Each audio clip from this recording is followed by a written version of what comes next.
me suis fait recaler d'un stage parce que je ne suis pas français. Je vais faire cette vidéo en essayant de ne pas pleurer parce que ça fait plus de 2 ans que je suis en train de le faire. J'ai carrément mal à la tête, il faut que j'arrête au bout d'un moment. Mais c'est triste en vrai parce que j'avais tout pour avoir ce poste. Et carrément, quand je suis venu, le gars il m'a dit la même chose. Tous les CV qu'on a reçus, les tiens faisaient partie des meilleurs. Ils m'ont contacté et le permis, il était même nécessaire. Du coup, je me suis dit, je vais le passer vite fait. Je l'ai payé en accéléré pour pouvoir l'avoir avant le début du stage. Ils ont même pas pris la peine de le recevoir à l'intérieur. En gros, aller faire les contrôles, je les ai fait. Et le gars, il me dit, il nous faut ta pièce d'identité. J'ai mon titre de séjour, il est valide. Il y a rien qui manque. Le titre, il est valide. Il n'a pas expiré. Je lui donne, il me dit, bah non, vous n'êtes pas français, monsieur, du coup on ne vous prend pas. C'est un peu une douille, je sais pas, j'arrive pas à trouver les mots parce que je trouve ça assez bizarre. Le gouvernement français, en gros, ils se sont mis d'accord avec celui de nos pays. Pour moi, personnellement, le Sénégal, ils nous ont dit, bah, les nouveaux étudiants, s'ils sont là pour étudier, bah, on leur donnera les meilleures conditions. Et maintenant qu'on est là, il y a ces trucs-là qui rechangent. Excusez-moi, j'arrive même plus à...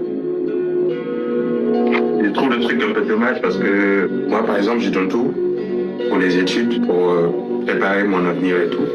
Et je me dis qu'en gros, je dois faire ce qu'il faut pour avoir tout ce que je veux, en gros. Et quand je le fais, ce n'est pas suffisant parce qu'il y a cette carte-là qui bloque tout, entre guillemets. Donc, voilà, c'est... Alors qu'à la base, moi, je suis là, c'était juste pour un stage. C'est pas pour un emploi ou autre. Je suis là pour apprendre, pour vous apporter mon aide et... Voilà.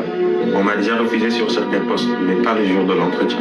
Parce que j'étais déjà là, j'étais apprêté, je me suis réveillé tôt. Hier, je l'ai dormi à 3 h du matin pour préparer cet entretien. Je suis venu, il reçoit ma pièce d'identité, il m'enregistre et tout, il me donne le badge et le gars, il me dit non, là, tu rentres pas parce que ça sert à rien. On ne va tout de même pas te prendre. Il y avait des gens autour en plus, il y avait la sécurité et d'autres personnes qui étaient là pour faire leur truc.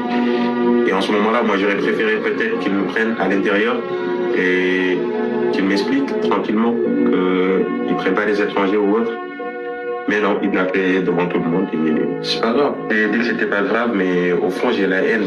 Et j'ai tourné en rond pendant plus d'1 heure avant de reprendre les transports pour rentrer chez moi. Mais bon, c'est pas grave. Et voilà, quoi. Je sais même plus quoi dire d'autre.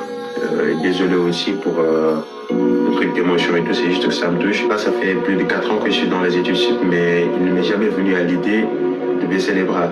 Mais là, en vrai, je sais pas quoi faire, il n'y a pas d'autre solution parce qu'en gros je me dis que les jeux, en gros il est un peu truqué quoi. Tu pars mais avec un retard énorme juste à cause de ta nationalité.